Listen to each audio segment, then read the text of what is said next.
Soy Adolfo Alvarado Belloso, nuevamente en el conversatorio virtual sobre temas procesales que la Academia Argentina de Derecho Procesal realiza como tarea de extensión universitaria para la maestría en Derecho Procesal de la Universidad Nacional de Rosario. Y de sus aulas egresó ya hace algunos años nuestro invitado de hoy, Matías Duarte, especialista en Derecho de Daños por la Universidad Nacional del Litoral en Santa Fe, Argentina.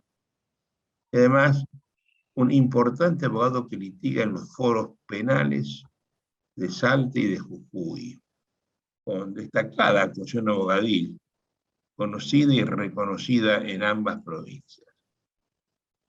Yo no he querido dejar su nombre afuera de esta lista de conversatorios, y pidiéndole sobre qué podíamos conversar, me propuso el tema proceso y federalismo.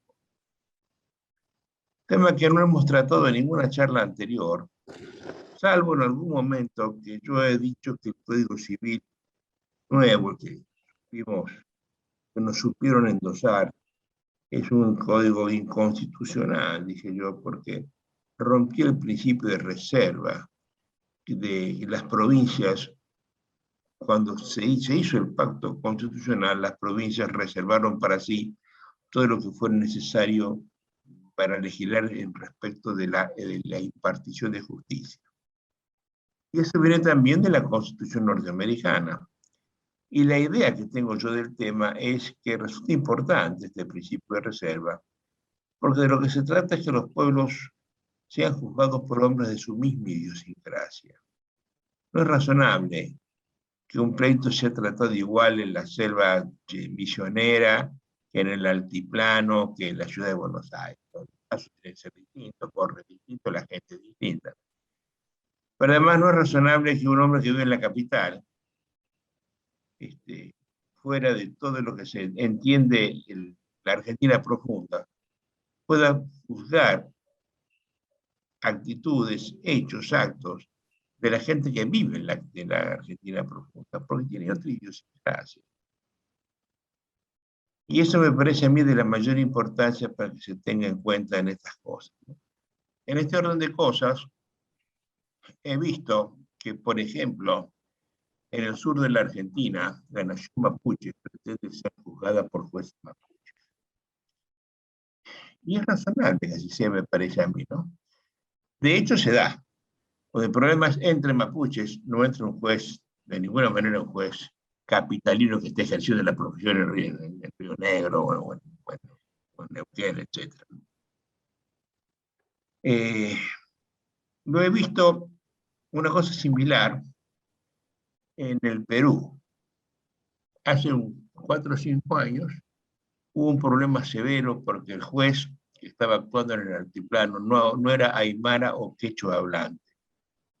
Cuando la gente habla solamente quechua o aymara y no habla el castellano, que los hay muchos, como hay en Paraguay, de que habla solamente guaraní, la incomunicación es absolutamente total e imposible de ser solucionada. Eso Perú lo solucionó. Hay una decisión del Consejo de la Magistratura ya desde entonces que establece que para desempeñar un cargo judicial en zonas donde el quechua y el aymara se hablan predominantemente, el candidato a juez tiene que ser quechua o aymara hablante de nacimiento. Son bilingües, o trilingües, llegado el caso. Y eso me parece a mí muy bien, ¿no? Y eso muchas veces se ha puesto en tela de juicio. Es uno de los temas que a mí me llamó la atención para aceptarle rápidamente a Matías Duarte, amigo, muy querido amigo y discípulo, para que hablemos del proceso federalismo. Entonces, desde su óptica, quiero que él me explique primero qué es el federalismo, qué entiende él por ser federalismo, y cuál es la importancia que él le da a la teoría general del proceso que se estudia y se practica en la maestría respecto de un Estado federal. Matías, te escucho con toda atención. Bien, maestro, gracias. En primer lugar, agradecerle por la invitación a participar de este espacio. Es uno más de lo que usted viene llevando adelante para difundir y promover el derecho procesal. En relación al tema, bueno, usted hizo una introducción que es clara y precisa porque el federalismo supone diversidad. A raíz de la investigación que realicé para la tesis, pude ver que en las distintas provincias de la República Argentina existen diversos sistemas de enjuiciamiento. Estos sistemas de enjuiciamiento pareciese que abordan una idea de proceso que no necesariamente es la misma. Y a partir de ahí me nació la inquietud de, bueno, ¿por qué sucede esto? Y claramente tiene raíces históricas de este país. El federalismo supone una comunidad de comunidades. Es decir, y generalmente hay estados locales, provincias, en el caso de la República Argentina, que son preexistentes y crean a un nuevo ente con alguna finalidad. Sabemos nosotros que en el continente americano hay experiencias de organizaciones federales aparte de la nuestra, está Estados Unidos, que es a quien seguimos todos los demás, Brasil, México, Venezuela, y cada uno con sus particularidades. La importancia Hago una digresión para el público que nos esté Sí, escuchando. Matías acaba de hablar de los 5 estados federales. En rigor, Estados Unidos es confederal y los demás somos todos federales. Pero quiero exactamente. destacar una sola cosa, ¿no? Solamente Estados Unidos y Argentina tenemos códigos procesales diferentes por estado, por provincia. No así ni Venezuela, ni Brasil, ni México. No, perdón, México también lo tiene. En cambio, Venezuela y Brasil han unificado en un solo código federal para todo el país, único y estable, ¿no? Distinto de nosotros, que en la Argentina hay 23 códigos procesales civiles, penales, etc. Así es, y sumándome a esta digresión, maestro, también decirle que nosotros tenemos la particularidad de que hemos delegado en el Estado federal la sanción del derecho común, ¿no? Códigos civiles, penales, de minería, y con la particularidad de que este derecho común es interpretado y aplicado por los órganos locales del Estado federal, al que me voy a referir brevemente después. Pero nació esta inquietud de federalismo y proceso porque, digamos, en primer lugar, hay diversidad cultural en nuestro país. Como usted lo marcó, hay un pluralismo cultural. Históricamente se trató de homogeneizarnos culturalmente a todos, pero usted habló del sur de la Argentina, y yo le hablo del norte, donde yo soy, particularmente la provincia de Salta, y donde hay diversidad de culturas y de pueblos. Salta es la provincia que mayor diversidad de pueblos indígenas tiene, y que, como vamos a ver dentro de un rato, tiene indudable importancia, porque esta particularidad cultural debería ser atendida en la configuración de los sistemas de enjuiciamiento, que claramente eso no sucede. Por A ver, otro espérate, lado, es importante, detenete un minuto ahí en Salta, ¿no? sí, De qué diversidad cultural me estás hablando para enseñarnos? ¿cómo dijo? ¿De qué ¿De qué? diversidad cultural estás hablando en Salta? Sí, bueno, en Salta están el pueblo Chorote, el pueblo Huichí, los Toba Ocom, los Tapiete, guaraníes, collas, Diaguita Calchaquí, para nombrar algunos. Con dialectos Y distintos todos. todos, sí, en el caso de los Diaguita Calchaquí, bueno, ellos tienen, no recuerdo exactamente el nombre de su lengua originaria, pero están recuperándola porque la habían perdido, y en el caso de los Collas, ellos, bueno, con el quechua básicamente y con el castellano. Pero en el caso de Huichí, Chorote, Chulupí, Tapiete, Como, Toba, todos tienen lenguas nativas y que es su lengua, no solo nativa, sino que es su lengua madre principal. Y que uno con solo transitar el interior de la provincia de Salta advierte matices culturales que existen. Entonces, el federalismo supone diferencias, ¿verdad? Y hay pluralidad cultural, de eso no hay duda. También este tema del federalismo y el proceso me llamó la atención porque requiere interrogarnos si los estados locales tienen discrecionalidad o no para definir cuáles son los sistemas de enjuiciamiento por los cuales impartirían justicia. También me llamó la atención porque como estamos organizados en la República Argentina, se han instalado restricciones jurisprudenciales importantes para revisar lo que sucede en cuestiones de índole procesal o vinculada a los sistemas de enjuiciamiento por parte de la Corte Suprema de Justicia de la Nación, que vendría a ser como una suerte de control federal respecto de lo que sucede en las provincias. Y finalmente también, que no es un tema menor,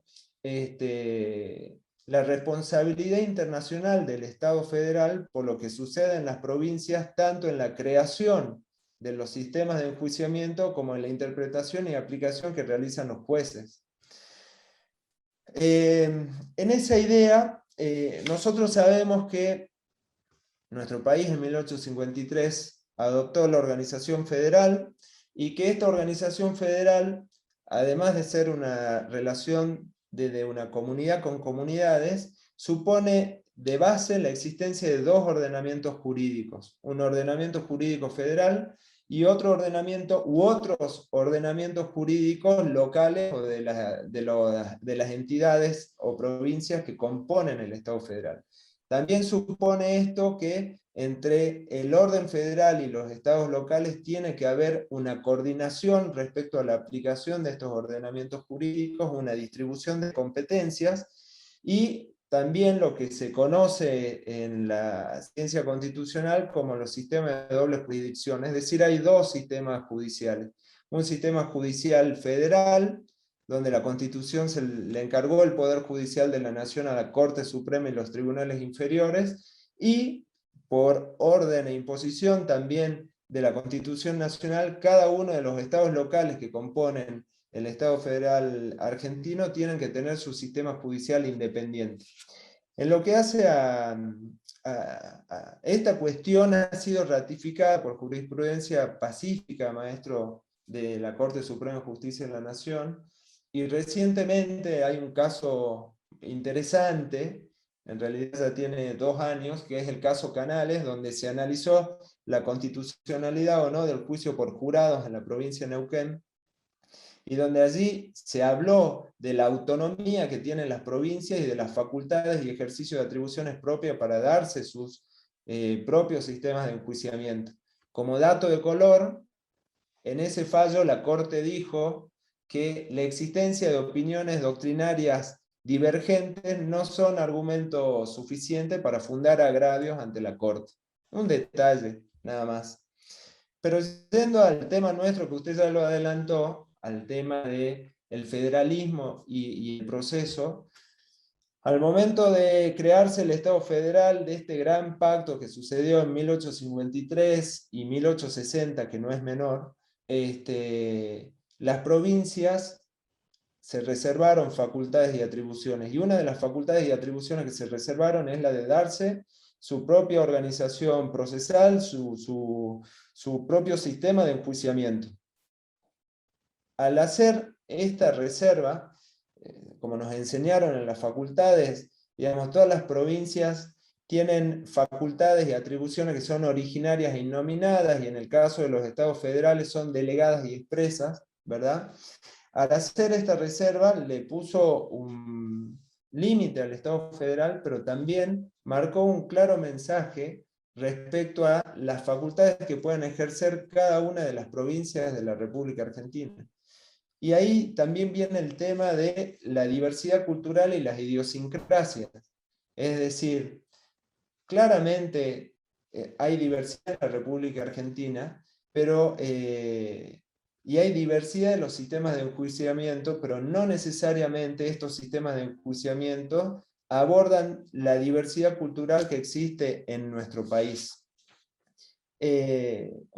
Y de ahí también viene la importancia de la teoría general del proceso en este tema, porque esta diferencia de sistemas de enjuiciamiento que existe en la República Argentina podría claramente ser salvada, ¿no?, si siguiésemos postulados principales de la teoría general del proceso. Particularmente, ¿qué entendemos por proceso? Digamos que lo sabemos y usted lo sabe más que nadie, pero es una discusión, es un debate dialogal entre dos partes antagónicas en un pie de igualdad frente a un tercero que es imparcial e imparcial independiente, y que este proceso requiere de etapas necesarias desde el punto de vista lógico para que se dé afirmación, negación o resistencia, confirmación o alegación, y que además este proceso tiene principios y tiene reglas, ¿no?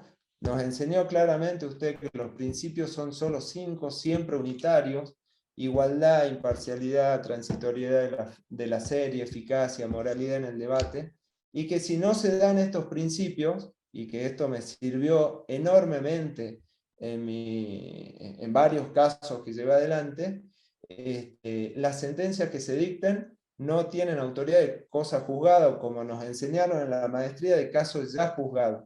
A diferencia de las reglas procesales, que las reglas siempre son pares antinómicos, admiten una opción y dependen de la política que se aplique. En esa idea, la teoría general del proceso en un Estado federal nos serviría para dar pautas claras respecto a la creación del derecho procesal y la interpretación y aplicación que realizan los jueces día a día. Eso para dar también certeza a las personas que utilizan, digamos, y que recurren al sistema judicial público, porque sabemos que hay otro sistema de resolución de conflictos que está por fuera del Estado, concretamente con los procedimientos arbitrales, y les darían certeza a estas personas sobre las respuestas y las reglas y los principios que allí se aplican. Pero además, y que esto en el último mensaje hace años se lo dije en la maestría y que seguramente lo tiene grabado, me llama la atención respecto al proceso y desde un punto de vista de la teoría política, de que se erige como una verdadera regulación y limitación al poder. Es decir, el proceso y la teoría general del proceso, que estudia el fenómeno proceso, se constituyen como una barrera que es infranqueable frente al mandamás de turno, ¿no? Y particularmente en los casos donde se tramitan pretensiones penales, que los sistemas de enjuiciamiento tienen que estar definidos previamente y que tienen que contar con principios y reglas claras para llegar a su finalidad. Esta organización federal, maestro, también va de la mano de nuestra organización republicana, ¿no? Y allí nosotros vemos que en lo que hace a la aplicación del derecho procesal en cada uno de los estados federales, el poder de jueces y jueces es prácticamente absoluto, ¿no? Día a día nosotros vemos cómo los jueces y juezas ven incrementado su poder dentro de cada uno de los asuntos que llevan para definir si lo que sucede ante ellos se ajusta o no a la idea de proceso. Sabemos que la legislación no puede prever todas las situaciones, pero no hay dudas de que los jueces y jueces están viendo incrementado su poder para definir cuestiones procesales, y allí es donde también vemos que hay una gran discrecionalidad respecto a qué idea de proceso se lleva adelante en los sistemas de enjuiciamiento en cada una de las provincias.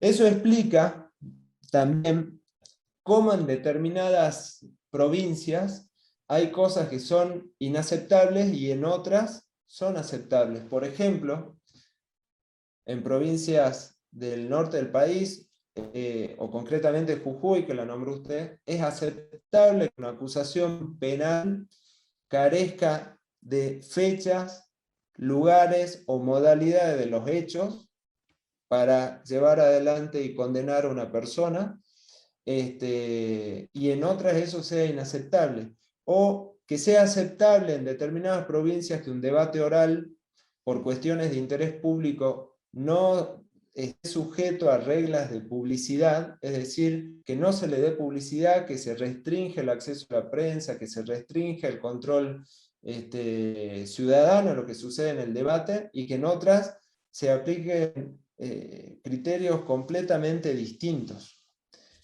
Después, son pocas las personas que ponen, usted es uno de ellos, pero son pocos los que ponen el acento en este incremento del poder que tienen jueces y juezas dentro de los sistemas de enjuiciamiento. Ferrajoli, citando a Montesquieu, decía que un poder judicial que tiene faltas o defectos en las garantías es el poder más odioso de todos. Y eso sucede cuando dentro de los sistemas de enjuiciamiento se llevan adelante determinadas pretensiones que no se ajustan a la idea y que no tramitan bajo reglas y principios que se ajustan a la idea del proceso. Ese es como un raconto breve de lo que entiendo respecto al federalismo y a su relación con la teoría general del proceso. Como está diciendo que existe de hecho una posibilidad, se da, que hay distintos tipos de proceso o tipos de procedimiento en el Estado federal, ¿no? De hecho se da.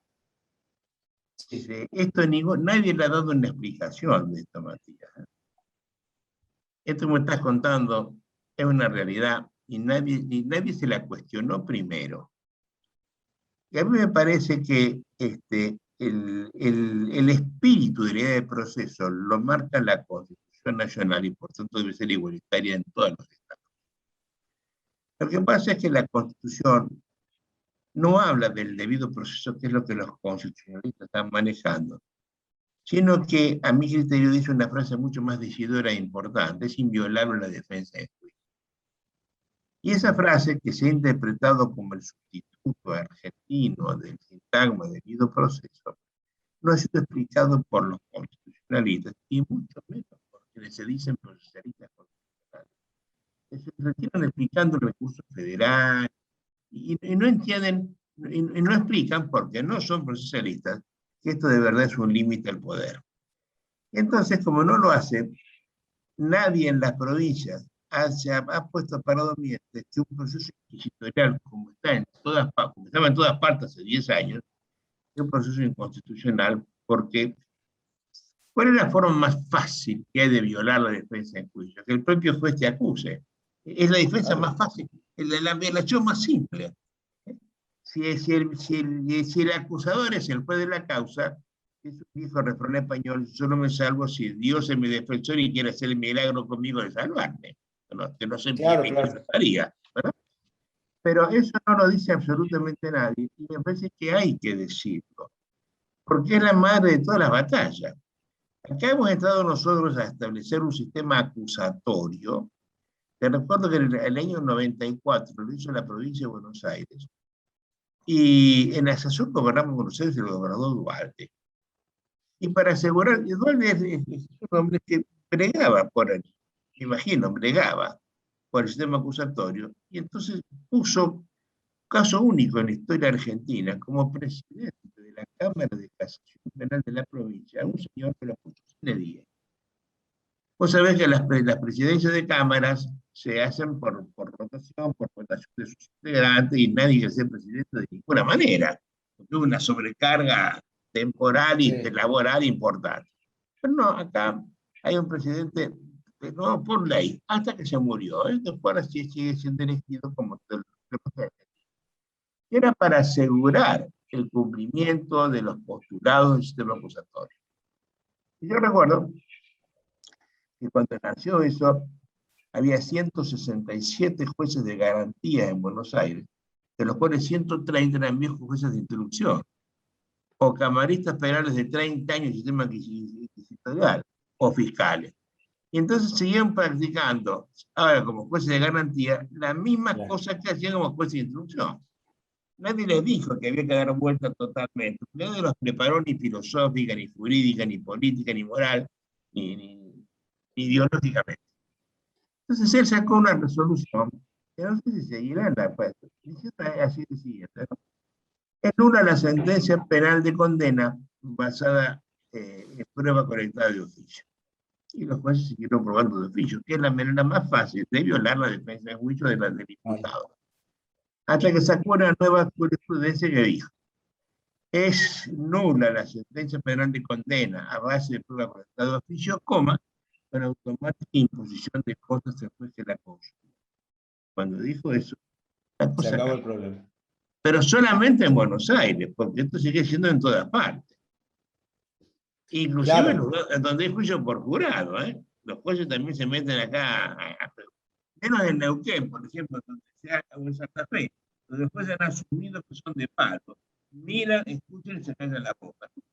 Pero el resto del país, Salta, Jujuy, Tucumán, Santiago, es terrible lo que pasa. Yo lo he visto en audiencias penales. sí, Y se sí, dice que sí. son jueces de garantía, jueces de juicio, ¿no? Y eso no lo va a entender nunca porque nadie lo explica. Yo soy el primero que en 180 conversatorios me pone piezas en este asunto.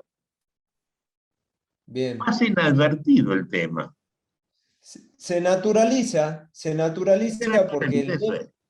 Saca carta de se na- ciudadanía. Así es. así tal cual. Y nos entrampamos en esta cuestión de histórica, de que siempre encasillaron al tema procesal como un tema accesorio, secundario, subvaluado. Entonces nadie se pregunta cómo o quiénes y de qué forma y bajo qué reglas y principios debe elaborarse un sistema de enjuiciamiento.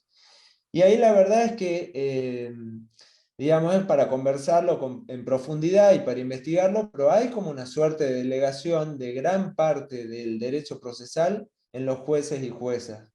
Digamos, ellos, por la forma en que nos hemos organizado nuestras leyes, que regulan los sistemas de enjuiciamiento son escuetas, tratan de ser cortas y le dejan un gran margen de discrecionalidad a jueces y juezas para definir aspectos que son centrales a la hora de arribar a la conclusión de si se llevó adelante o no un determinado proceso de acuerdo a la idea de proceso.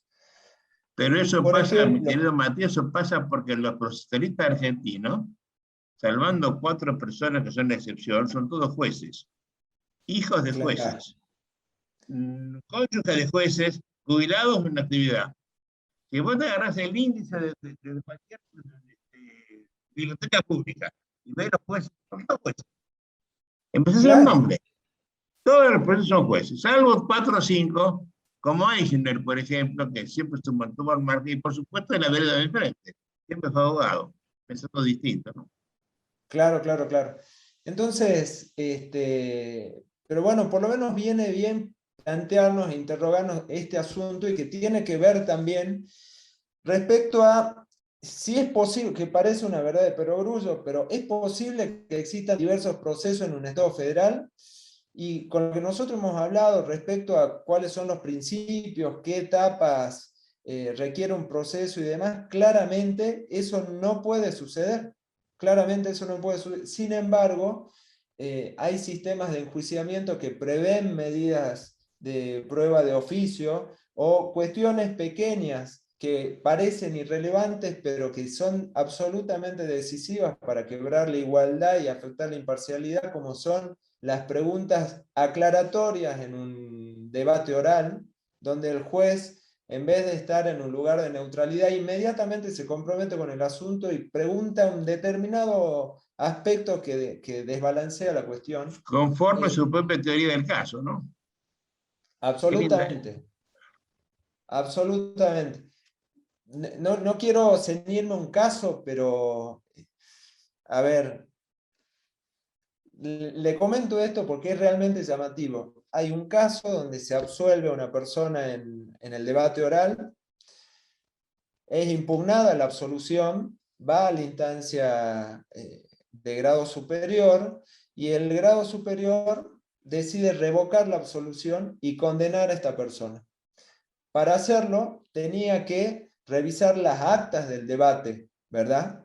Resulta que cuando uno ve las actas del debate, pusieron un resumen, pero no pusieron ninguna de las preguntas de las partes.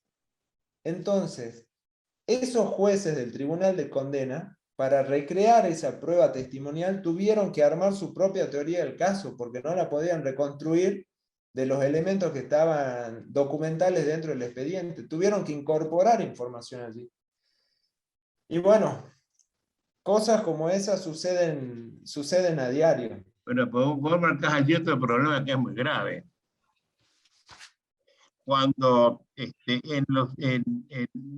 estos recursos, sobre todo de tipo casacionales, como me estás diciendo vos, o también en las apelaciones en materia penal, es claro que si yo tengo una absolución en primera instancia y luego se plantea una nulidad en segunda, esa segunda no puede resolver el fondo del asunto.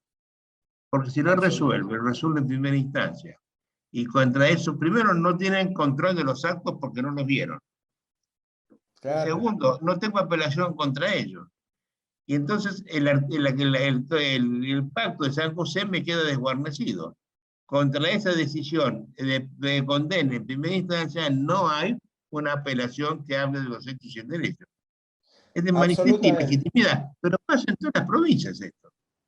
En todas las provincias, pero aparte el caso que le comento fue convalidado por la Corte Suprema de Justicia de la Nación Sí, pero también y por el... está en otra cosa la Corte, ¿no? La Corte también no entiende nada de este problema.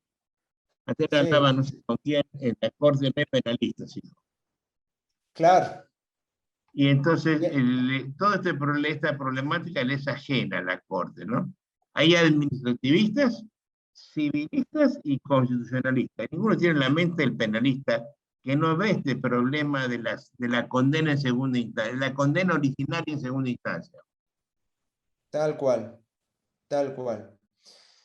Pero además, en esta idea de si tienen facultades libres o discrecionales las provincias para dictar su sistema de enjuiciamiento, usted se refirió al 18 de la Constitución Nacional, pero también está el 33, de donde se desprende la imparcialidad, está la incorporación de los tratados internacionales de derechos humanos desde el 94, donde claramente hablan de igualdad, de imparcialidad, de transitoriedad de la serie o plazo razonable. Entonces, claramente los estados o las provincias de una organización federal no tienen libre discrecionalidad para definir cómo debe ser su sistema de enjuiciamiento. Sí, como hablábamos hace rato, para definir las reglas procesales en la medida que no desnaturalicen los principios. Pero, y acá viene otro ejemplo, por el caso del nuevo Código Procesal Penal Federal dictado en la República Argentina, que se está implementando como un plan piloto en las provincias de Salta y Jujuy y en el resto del país todavía no.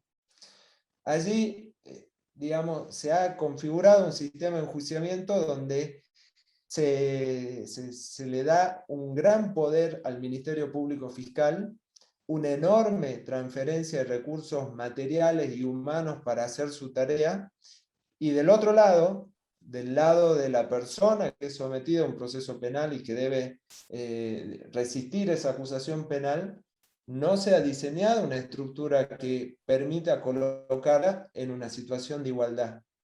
En una situación de igualdad en términos no solo igualdad de audiencia o de instancia, porque este nuevo código que está inspirado y se presenta como un sistema acusatorio tiene aspectos, digamos, muy beneficiosos y que superan, por supuesto, lo que se presentaba antes como el sistema mixto, pero que dejan cuestiones muy preocupantes. Por ejemplo, la tarea de investigación que realiza el fiscal federal auxiliándose con la fuerza de seguridad no tiene control.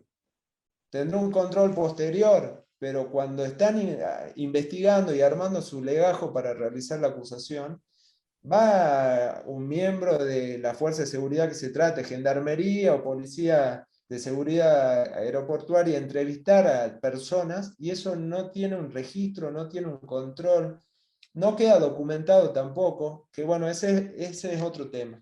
Pero además de ello, este Código Procesal Penal Federal establece que también la defensa debe llevar adelante una línea de investigación, armar su propio legajo de prueba, convocar los testigos, y claramente en nuestro país, y sobre todo se está implementando ahora en tal vez 2 o 3 de las provincias más pobres del país, donde las personas concurren en gran mayoría al sistema de la defensa pública y en pocos casos con defensas particulares, no hay una equivalencia en recursos humanos y materiales respecto a la acusación con la defensa.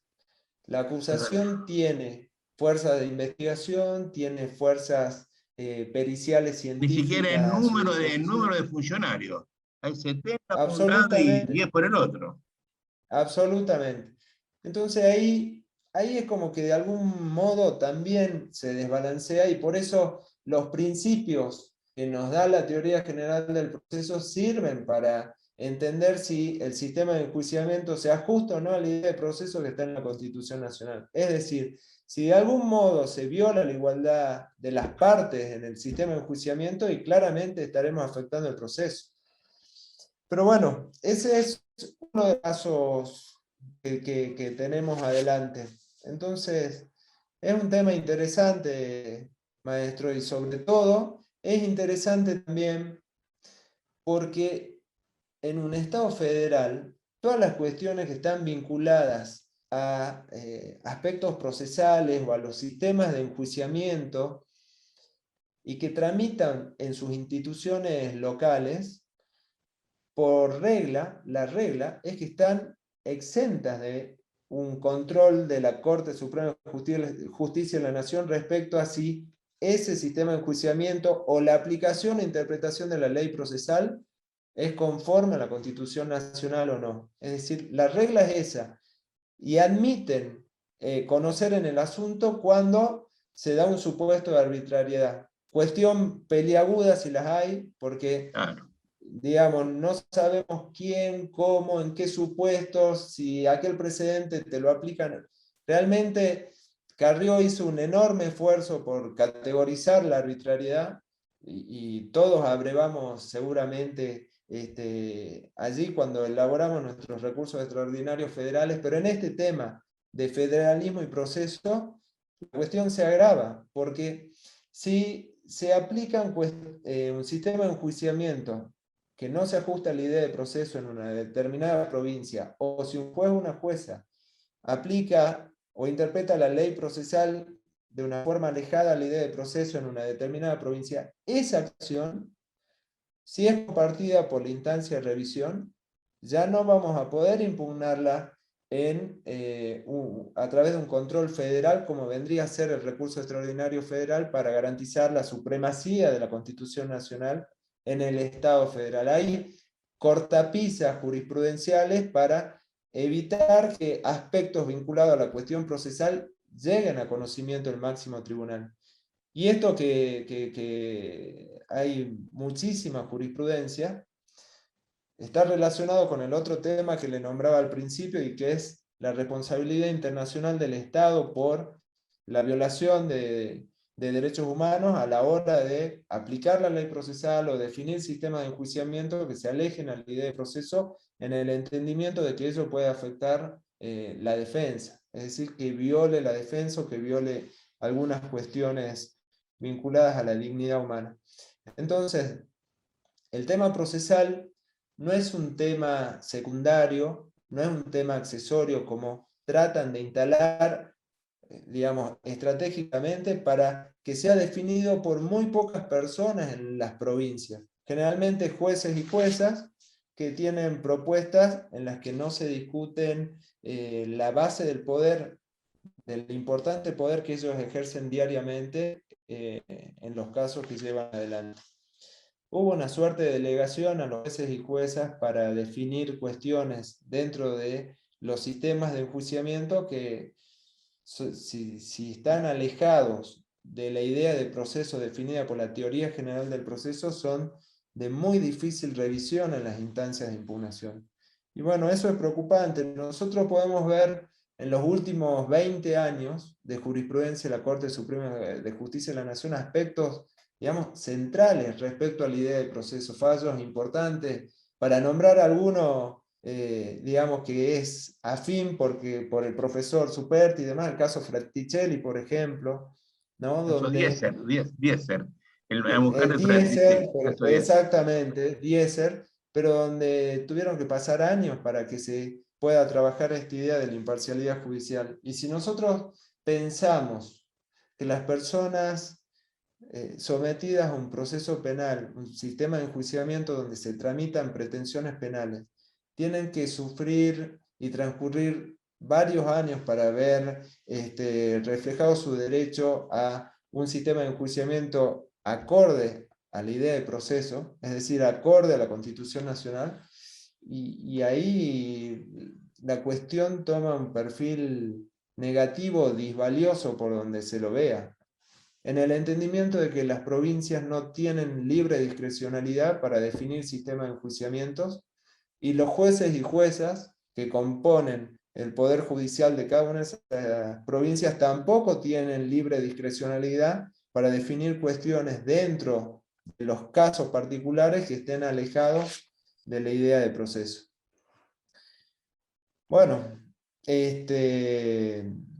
hay varias cuestiones que están vinculadas a este tema y bueno, es interesante, por supuesto, porque tiene que ver con nuestra historia nacional, tiene raíces históricas profundas y todavía nos merecemos una profundísima autocrítica respecto a la forma en que hemos diseñado y configurado los sistemas de enjuiciamiento para resolver conflictos, porque si cada vez que uno ve alguna encuesta de imagen institucional, la justicia siempre tiene alguna mirada negativa o disvaliosa por parte de la sociedad, y si uno repasa lo que sucedieron en los últimos años y los presupuestos que se les asignan a cada uno de los sistemas judiciales, se les han dado recursos materiales, recursos humanos, partidas presupuestarias, y bueno, tal vez también haya que volver a repensar esta cuestión en las provincias respecto a qué tipo de sistema de enjuiciamiento para resolver conflictos han configurado en sus respectivas jurisdicciones. Oye, ¿qué sugerencias darías vos como abogado litigante para garantizar el proceso en un Estado federal? Sugerencias y ideas por vos. A ver, yo en primer lugar creo que se requiere una aún mayor de la que ya viene realizando usted, se requiere una grandísima difusión de los postulados de la teoría general del proceso que estén ya por fuera de la cuestión o de los claustros académicos, legislativos o judiciales. Es necesario realmente hacer una transferencia de esta información y de este conocimiento que creo que es privilegiado entre quienes participamos dentro del sistema, de los sistemas de enjuiciamiento, quienes somos abogados, quienes cumplimos alguna función, porque tenemos que entender que el proceso es un auténtico límite al poder. Y si nosotros trabajamos sobre esa idea y nos damos cuenta de que la sociedad puede conocer los principios y las reglas del proceso, y que de ese modo tiene la posibilidad de exigir que los sistemas de enjuiciamiento estén acorde a la idea de proceso, la cuestión va a cambiar. Va a empezar a existir una serie de sistemas de enjuiciamiento en los estados locales del Estado federal que estén acordes con este. Porque cabe preguntarnos, maestro, si tenemos derechos a garantías en los sistemas de enjuiciamiento o realmente existe un derecho al proceso, en la forma en que lo define y lo postula la teoría general del proceso. Si es un derecho autónomo, distinto a los otros, y claramente entiendo que las personas que necesitan recurrir a un determinado sistema para resolver sus conflictos tienen derecho a que ese sistema de enjuiciamiento esté acorde a la Constitución Nacional, a principios claros y a reglas precisas, reglas procesales precisas para en definitiva se cumpla la finalidad del proceso, que no es otra que garantizar la paz social, ¿verdad? Y en esa idea también habría que repensar respecto a la técnica legislativa sobre el modo en que se diseñan y se configuran los sistemas de enjuiciamiento, porque si bien se nombran los principios del proceso y se hacen referencias a postulados muy generales, la discrecionalidad que tienen jueces y juezas para definir cuestiones dentro de cada caso particular, muchas veces genera situaciones de injusticia porque están completamente alejadas de la idea del proceso. En ese entendimiento creo que por ahí la técnica legislativa podría abordar mayores situaciones de hecho respecto a cuestiones que se dan habitualmente en los procesos, en los casos que se someten a los sistemas de enjuiciamiento, para que no exista esta gran discrecionalidad y distintas respuestas que dan jueces y juezas frente a un mismo tema. Allí veo que se podría trabajar, pero sobre todo trabajar sobre la idea de que el proceso es un límite al poder y sobre esa base garantiza que un Estado de derechos se rija por valores democráticos. Es lo que garantiza en algún punto, también como decía Ferrajoli, el mantenimiento democrático en nuestra sociedad. Oye, ¿vos lo ves viable todo esto que me están contando? ¿O esto algún día, algún siglo? Yo lo veo absolutamente viable, y creo que la idea del derecho al proceso, bueno, usted lo ha comentado y ha señalado lo que sucede en otros países latinoamericanos respecto al derecho al proceso, es muy fuerte, porque es lo que nos pone a salvaguarda a todos los ciudadanos y ciudadanas de a pie frente al autoritarismo que se puedan imprimir desde los poderes públicos o poderes de facto, pero lo cierto es que es un límite al poder y creo que es una idea muy fuerte. También creo que, digamos, es absolutamente necesario compartir esta información, compartir este conocimiento, socializarlo, ¿no? Y bueno, de ese modo se podrán trabajar con mayor profundidad estas ideas de proceso y se podrá evitar que existan tantos sistemas de enjuiciamiento y tantas interpretaciones y aplicaciones de la ley procesal de una forma que esté alejada del proceso como sucede habitualmente en nuestro país. Esto que vos estás diciendo es una cosa que nadie la ve, Matías, ¿no? Desde Jujuy a Tierra del Fuego, los abogados, estamos divorciados del proceso. Parece mentira. Si se hacen los códigos, los legisladores le mandan que lo hagan los jueces, le piden consulta a los jueces, nunca a los abogados. Los abogados se desentienden del problema. Absolutamente, Y después tienen que absolutamente. sufrirlo, como lo están sufriendo vos cuando estás litigando, ¿no? Porque a vos es que te cachetean, a vos es que te hacen el sujeto pasivo del autoritarismo. Y los abogados miran para otro lado, ¿no? Yo no puedo comprender esto. ¿No? En ninguna parte del mundo pasa eso, salvo acá entre nosotros. Oye, Matías, me gustó mucho esta charla. Diste un buen final, me parece a mí, una buena aspiración de deseos. ¿Querés agregar algo más? Si no, No, cortamos ya. no, no, la verdad que no. Disfruté mucho de esta charla y nuevamente le agradezco la invitación. Matías, querido, un abrazo grandote. Por Cuídate favor, del COVID y hasta siempre y hasta pronto. Hasta Santa. seguramente nos veremos. Un abrazo grande. Gracias.